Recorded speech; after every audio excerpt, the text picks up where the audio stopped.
Hello and welcome to Hump Day.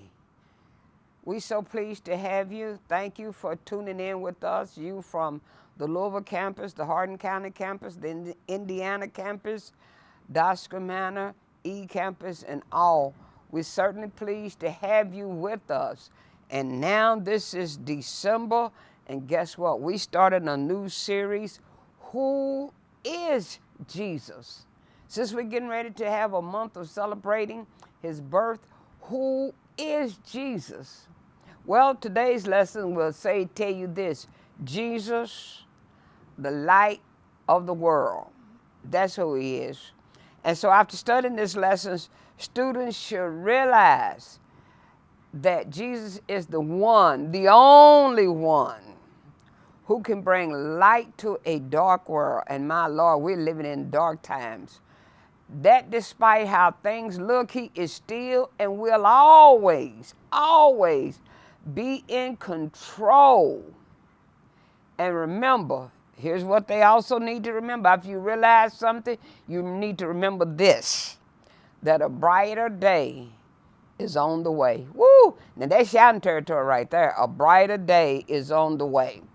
Charles Dickens wrote in A Tale of Two Cities, and the first time that I picked up that book and had to read it in high school, I was impressed with the way it caught my attention immediately with the way it opened. It said it was the best of times. It was the worst of times. It was the age of wisdom. It was the age of foolishness. It was the epic of belief. It was the epic of incredulity. It was the season of light. It was the season of darkness. It was the spring of hope. It was the winter of despair. And I thought, how could this be that a time could be one thing and another? But Dickens was describing the mood of the world around him. But his words really are describing our times as well as the time of the Israelites who were living at that time. You see, Israel had been carried away into Assyria and scattered throughout the empire. Judah and Jerusalem were doomed to be carried away into Babylon. So the prophet comes with a word of hope. And don't we need a word of hope today? With the situation that we're living in, we need a word of hope. Well, here it is. God would send his Messiah into this dark world, bringing light and life. Woo!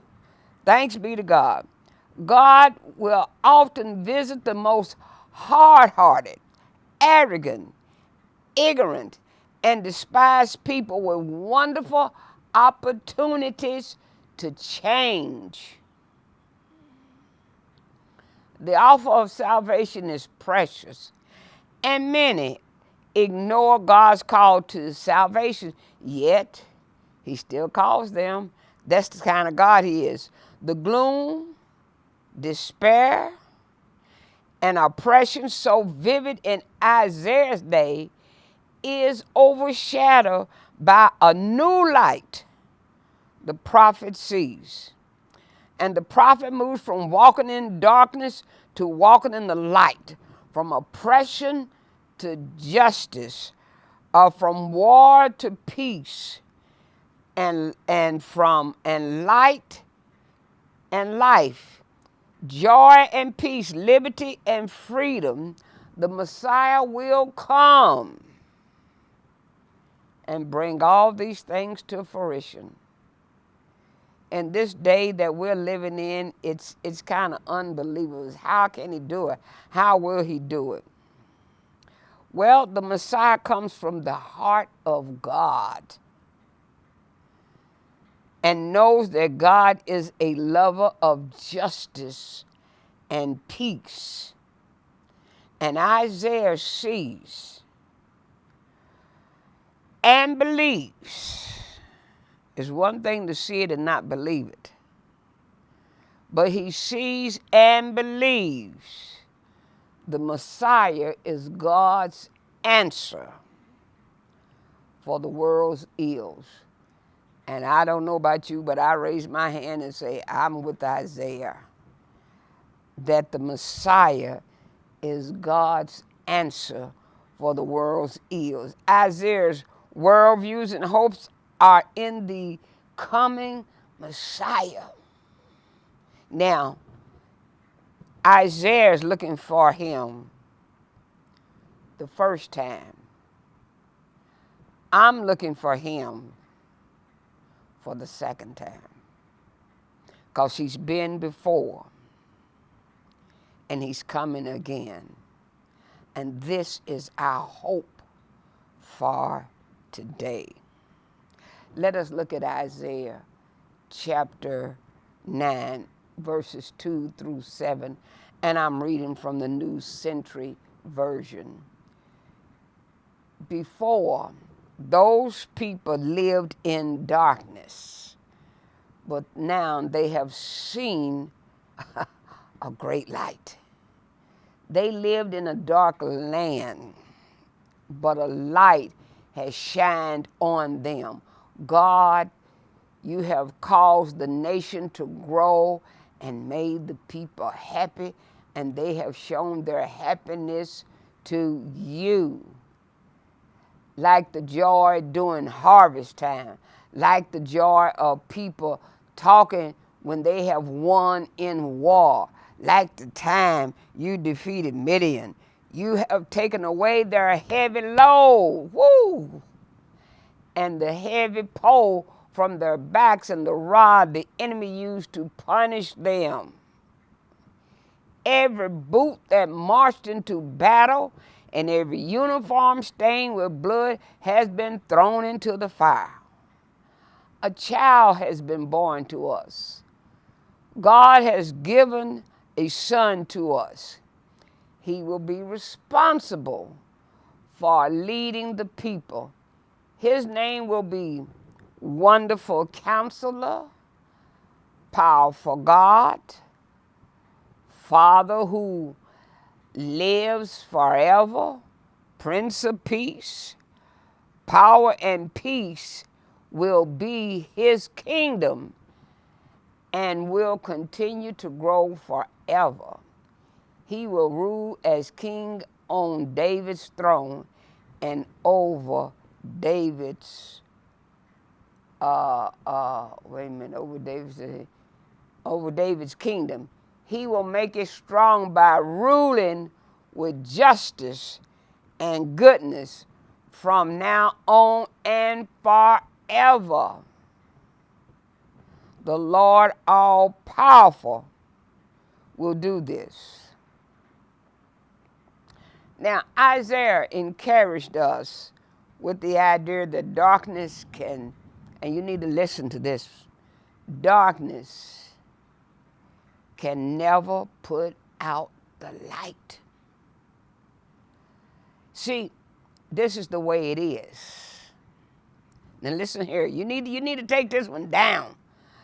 The darker the darkness gets, the brighter the light becomes. Woo! That said something. Let me say it again. The darker the darkness gets, the brighter the light becomes. So it was a dark time living in a land occupied by a foreign power, a power which made a kind of demands on God's people. This has been a dark time for our world as well. Oh, yes, it has been. We need some light in view of a relentless pandemic, destructive wildfires, tornadoes, hurricanes, crooked politicians, school shootings, police killings of black people, constant protests, riots, and civil unrest. And as we reflect, So often the darkness seems inescapable. And yet the darker the darkness gets, the brighter the light becomes. Because he said the people who walked in darkness have seen a great light. Catch the vision that the prophets saw. The light hadn't come yet, but he's prophesizing that the light is coming. So, do you perceive it? Does the world, you imagine, look like the world Isaiah foretold? The good news is it will come. Why? Because the zeal of the Lord of hosts will do it. Isaiah described the present condition as the people walking in darkness, stumbling, falling, and in constant danger. In Matthew's gospel, Matthew describes the people as sitting in darkness, paralyzed by fear, afraid to stand or move or afraid to go forward. Because Matthew said, look at this, what he said, these people who live in darkness will see a great light. They live in a place covered with the shadows of death, but a light will shine on them. And that comes from Matthew chapter 4, verse 16. Darkness expresses confusion, calamity, ignorance, and hopelessness. The good news is a brighter day is coming. Now let's look at point number 1. God's light will outshine the present darkness. The people who walked in darkness will see a great light. For those who live in a land of deep darkness, a light will shine. And Jesus Christ came, a bright light from God. Stop and notice that we talk about the world is dark. It starts out in the beginning. God created the heavens and the earth. And the earth was out form and void, and darkness was everywhere. And God said, let there be light. And so the absence of light is all that darkness is. But here it is, Jesus Christ, a bright light from God. He is so bright, the darkness could not overcome it. You see, darkness has no power to extinguish God's light. In fact, darkness cannot put out light. Woo! And the light shines on the darkness, for the darkness has never overcome it. Put it out, or absorb it, or appropriate it, and is unreceptive to it. That's John 1 and 5. I just read that from the Amplified Version. The darkness can't do anything with light. And if the world seems dark now, that is simply because we as Christians are not shining. Because I told you, darkness can only come when the light goes out. See, I got light here. What would happen if the light went out? It would be dark. Darkness can't come until the light leaves. Darkness cannot conquer light. Darkness has no power. It's simply the absence. You know what? This is what darkness is. It's the absence of light. Darkness is negative. Light is positive. All the darkness in the world can be driven back by a candle. And the only influence that darkness has is to create illusions and inspire fear because of uncertainty and lack of knowledge. But the moment light comes, reality is revealed and fear is driven back. God's light will always outshine the darkness. Now, I don't know, you need to hear that again. God's light will always, not just sometimes, always outshine the darkness. So a brighter day is coming. Jesus said in Matthew 5:14-16, ye are the light of the world. A city that is set on a hill cannot be hid. Neither do men light a candle and put it under a bushel, but on the candlestick, and it giveth light unto all that are in the house. Let your light so shine before men, that they may see your good works and glorify your Father which is in heaven. Okay, now let's take a look at that. The purpose of light is simply to shine. To shine. Notice that Jesus said we are a city that sits on a hill. So that means we are to shine in public. Then he said we are like a lamp and give light to all who are in the house. We are to shine at home. And that's how come I always did like that little song, this little light of mine, I'm gonna let it shine. Let it shine, all in my home. I'm gonna let it shine. In my neighborhood, I'm going to let it shine.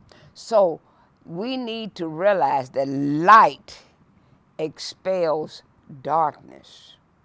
If your neighborhood is dark, then you need to start shining. Light entices. In other words, it draws you. It attracts you. When you see a light in darkness, your first thought is to go to the light. But light expels darkness. Light entices or draws you, but light also exposes. Now, I think I told you once about the time that I was in bed sleeping good. And I woke up. Something woke me up. I woke up to discover this man standing at the foot of my bed. I could see him. And I thought, oh dear God, how did he get in? But I kept laying there. I thought, no, the last thing I want to do is let him know that I'm woke and I can see it. And he stood there just as still. I could hear my mother in her bedroom. She was snoring softly. And I thought, well, the last thing I want to do is scare her to death or attract his attention toward her. So I lay there and he never moved and I never moved. So finally I thought, let me see if I can ease my hand over and turn on the lamp, turn on the light. Perhaps that would scare him and he would run. Plus I could see who it was. So I eased my hand bit by bit. Because it was dark, but I could see him. I couldn't see who it was, but I could see him standing there. Hat on his head, and there he stood, quiet, never moved. And I reached over and turned the lamp on. And he disappeared. All I saw was the bedpost with my hat on the bedpost. So light exposes. It will show you, because darkness creates nothing. I just got through saying the only influence that darkness has is to create illusions and inspire fear. And yeah, I was fearful. I saw an illusion. I saw a man standing at the foot of my bed. And it created uncertainty because of lack of knowledge. But when the light came on, then I could see what it was. Well, needless to say, I don't put my head on the bedpost anymore. But the fact of the matter, the light is what revealed what it was. And light can't shine. I mean, darkness can't come as long as light is shining.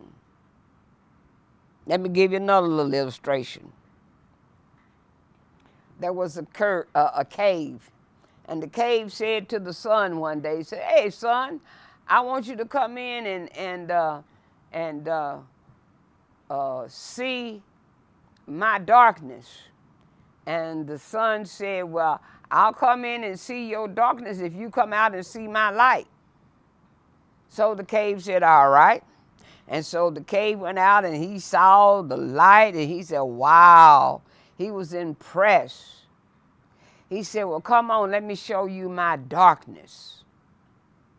And so the son said, "All right." And he went into the cave. And he looked around. He said, "Where's your darkness?" Because darkness had fled when the sun, came in. And that's what's wrong. We need some sun to shine in our world.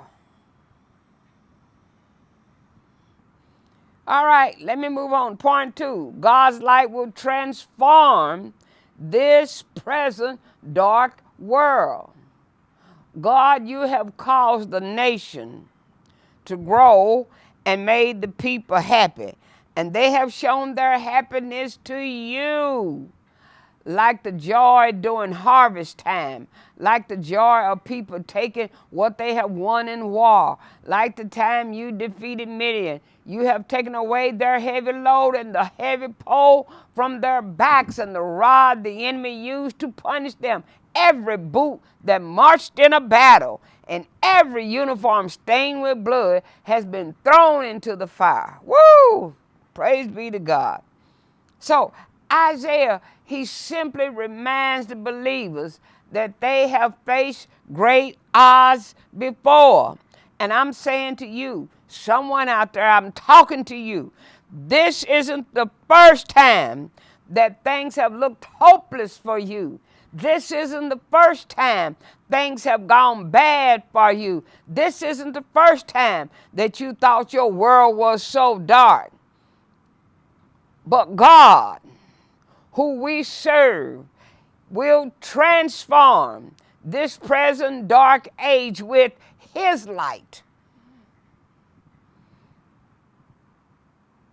God's light will transform the world.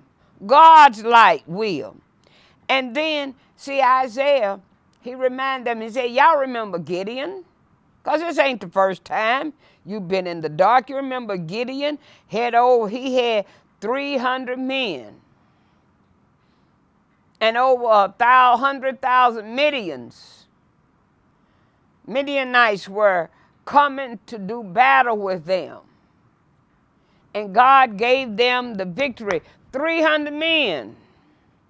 How did he do it? Interesting that you ask. He did it with some light. Because he said, here's what you do. You get a torch and you light it. Put a lamp over the torch. And when you give the shout, break the lamp and let the light shine. And that's exactly what they did. And it confused the enemy. So you need to understand, this is not the first time. You don't have to sit in darkness. God's light will transform the world because his people are no longer sitting in darkness. no longer paralyzed by fear.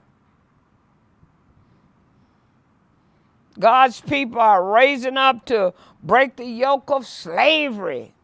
They are rising up to lift their heavy burdens from their shoulders.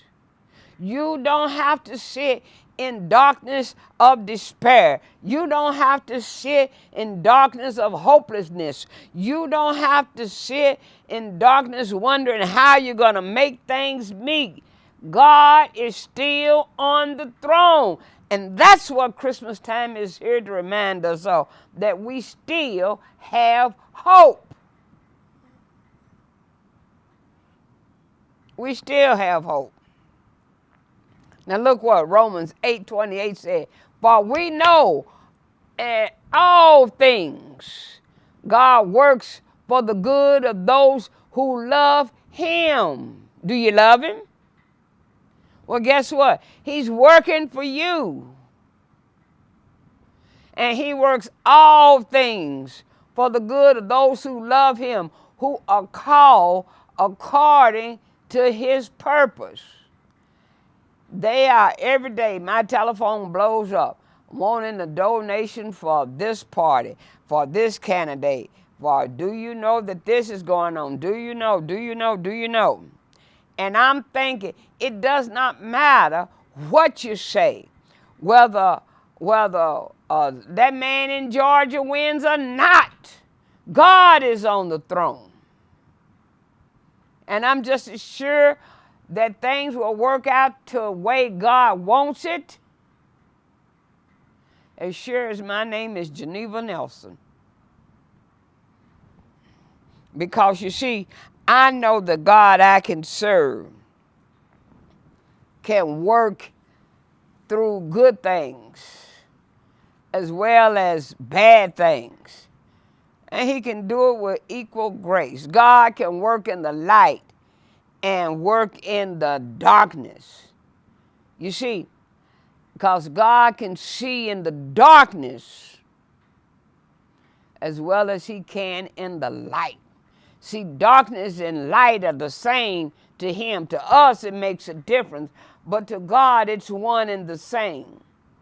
Because, see, God worked the night shift. He just doesn't work in the day. He does his greatest work in the darkness. I ain't taking that back. You need to see. Paul and Silas were in jail. And they were singing and praying. And at midnight, here comes God. Jesus came walking on water to the disciples. What was it? It was dark. I think the Bible said in the fourth hour. It might have said something like that. Because God can see. And here he come walking on the water because he can see. Jesus is God. Who is Jesus Christ? He is the light of the world. He's God's light to the world.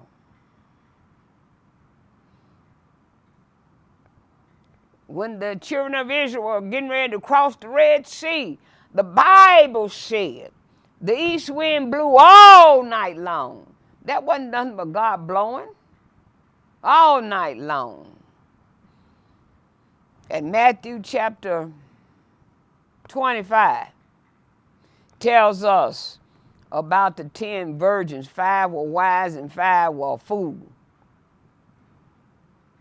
And he said, but at midnight the call came. Behold, the bridegroom cometh.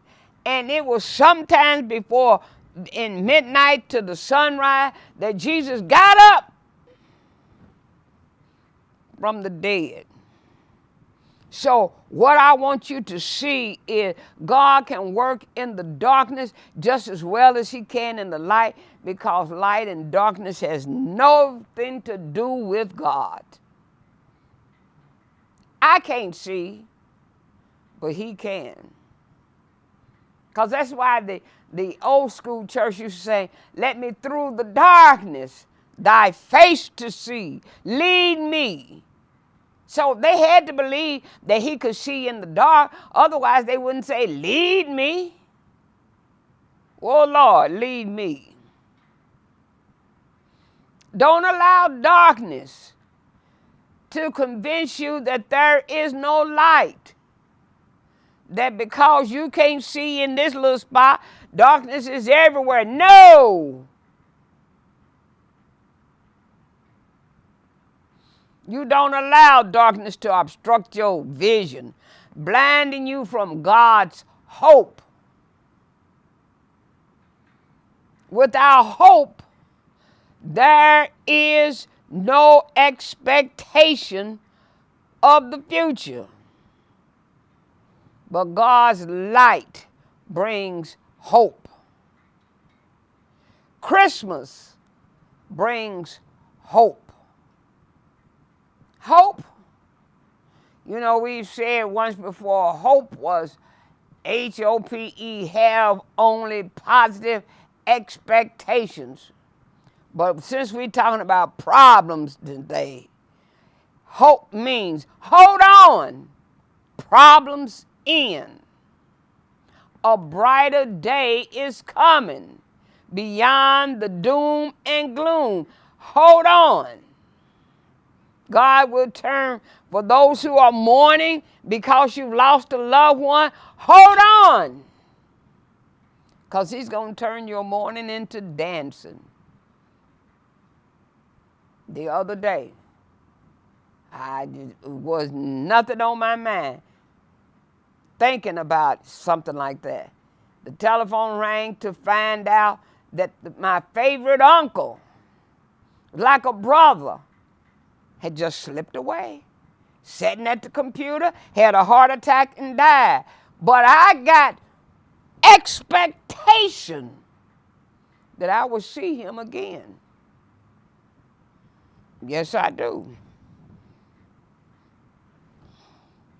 Now, because God will turn the mourning into dancing. And his children who lost their granddad had just, his grandchildren had just lost their dad.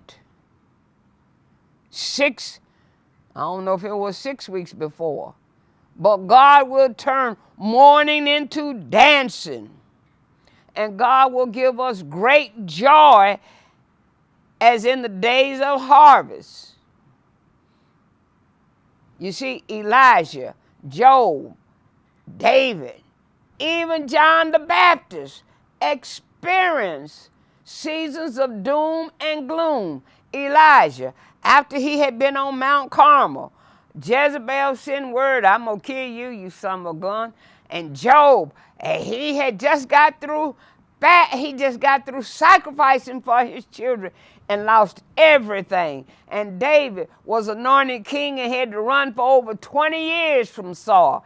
And John the Baptist, all he did was preach. Now he's sitting in a dark, gloomy jail. They all experienced seasons of doom and gloom. Yet, in every case,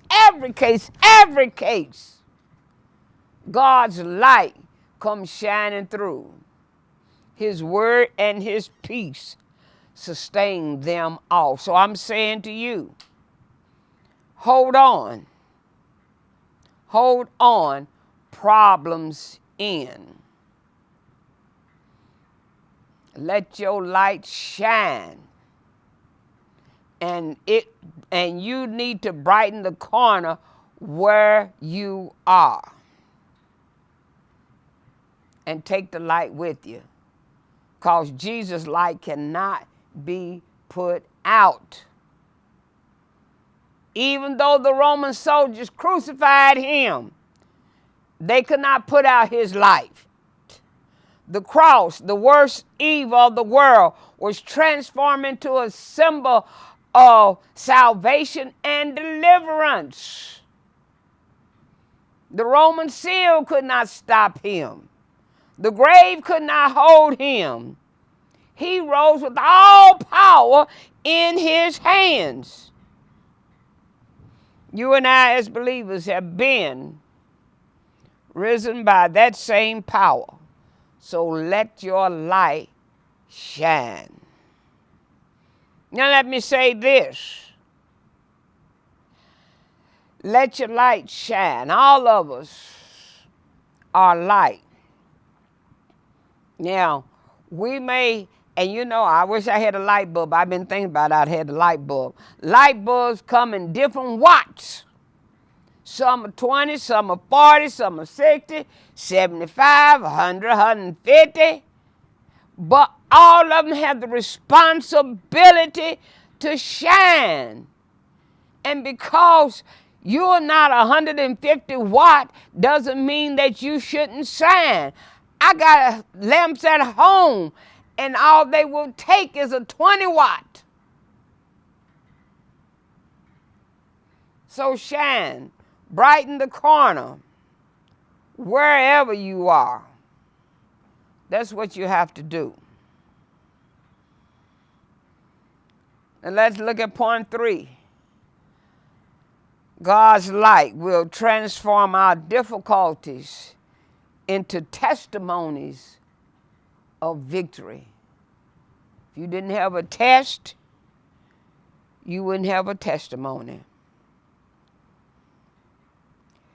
He said, every boot that marched into battle and every uniform stained with blood has been thrown into the fire.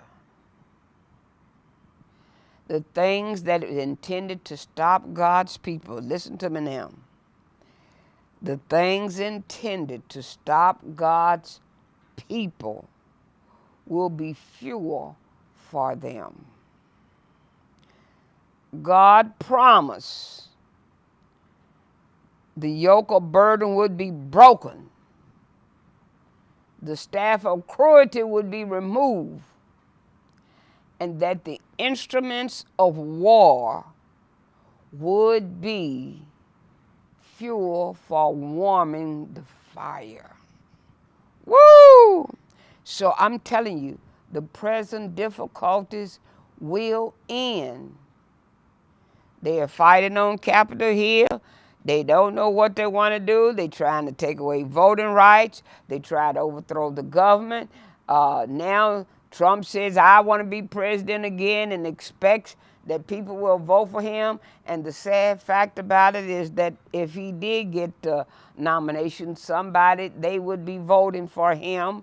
We are living in days that I have just like, I can't believe this. But the present difficulty, listen to me, will end.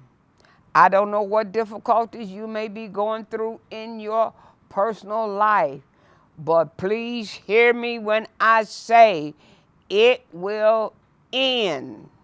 I cannot say when or how, but it will end with you being victorious if you are a child of God. And not only will the difficulties end, but they will be a testimony of victory that will be fuel for your fire. You would be saying, I don't know how the Lord did it, but he did it. And I want to say to this, don't believe that all hope is lost. Don't believe that.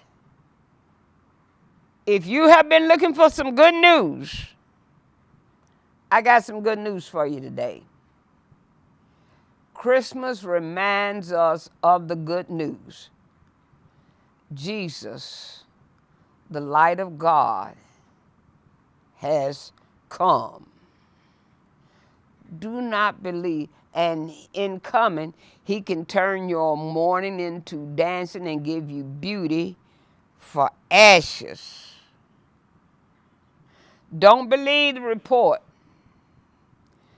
that all hope is lost.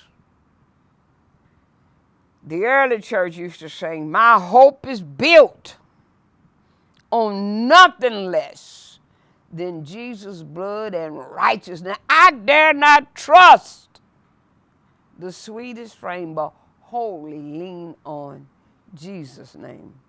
On Christ, the solid rock I stand.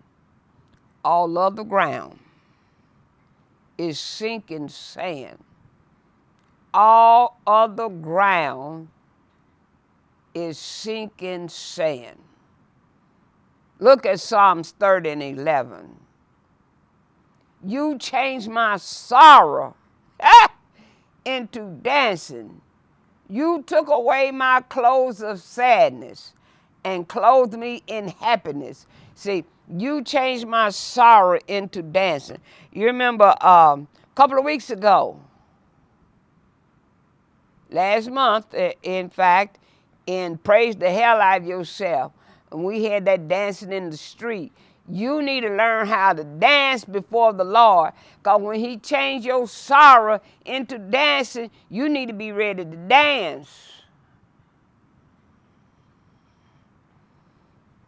And they said, you took away my clothes of sadness and clothed me in happiness. So here's what you need to do. Walk out of the darkness into the light. Things look better in the light. It's brighter. It's clearer. Now, look what Isaiah says. The Spirit of the Lord is upon me, because the Lord has anointed me to preach good tidings unto the meek.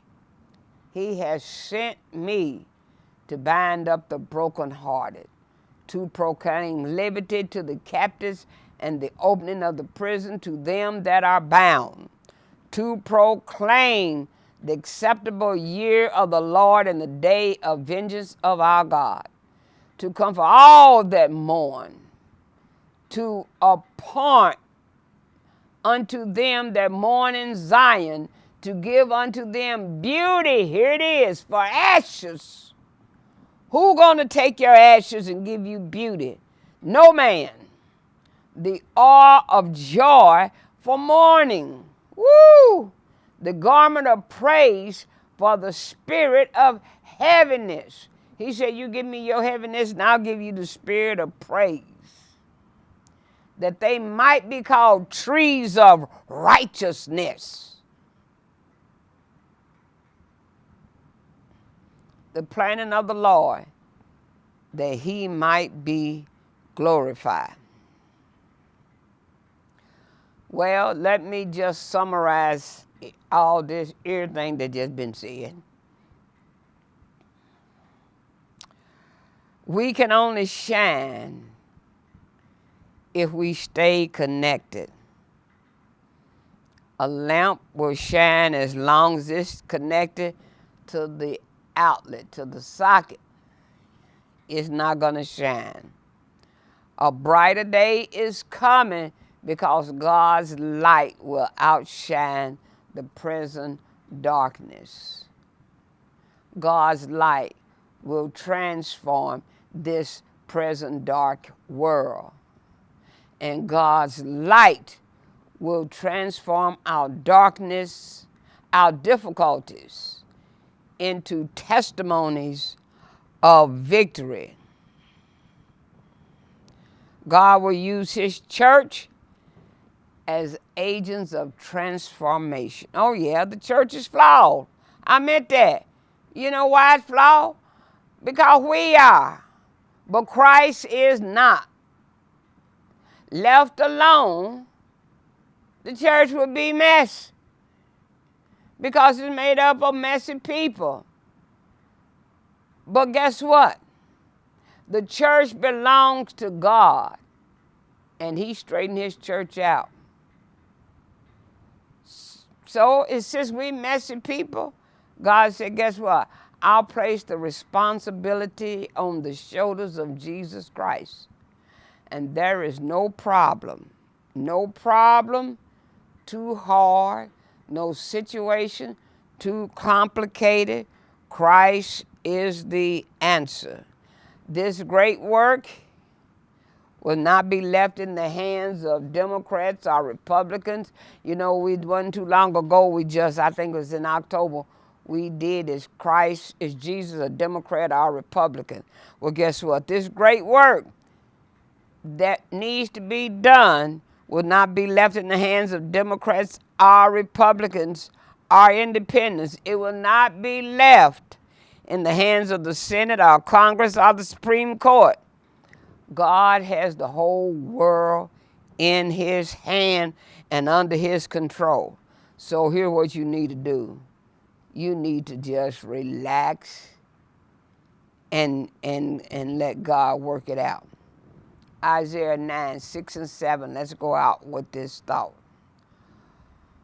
For unto us a child is born, unto us a son is given, and the government shall be upon his shoulder, and his name shall be called Wonderful, Counselor, the Mighty God, the Everlasting Father, the Prince of Peace. Of the increase of his government and peace shall be no end upon the throne of David and upon his kingdom, to order it and to establish it with judgment and with justice from henceforth even forever. How's it going to be done? The zeal of the Lord of hosts will perform this. So, who is Jesus Christ? He's God's good news. And the good news is a brighter day is on the way. A brighter day has come. And so allow these songs to minister to you. Sing them. At least sing them until we get to the next week's lesson. Hark the herald, angels sing. Jesus, the light of the world. Glory to the newborn King. Jesus, the light of the world. We'll walk in the light, beautiful light. Come where the dewdrops of mercy shine bright, shine all around us, by day and by night. Jesus, the light of the world. And the next song, This Little Light of Mine, I'm going to let it shine. Let it shine, let it shine, let it shine. Satan can't blow it out because I'm going to let it shine. Hide it under a bushel? No. I'm going to let it shine. All in my home, my neighborhood, I'm going to let it shine. Let it shine, let it shine, let it shine. Now let me say, if you do not know this Jesus, who is the light of the world, and you would like to know him, join us. Join us. He will give you a new start and new life and new light. Call us at 502-583-6798, or you can send a message, text us, email us rather, at New Start. If you want a new start, and certainly as you get ready to go into 2023, get a new start. New Start at ssclive.org, or if you want, you can email me, gnelson@ssclive.org. And we will be doing these lessons, Who is Jesus? And next week's lesson is Jesus, the Word of God.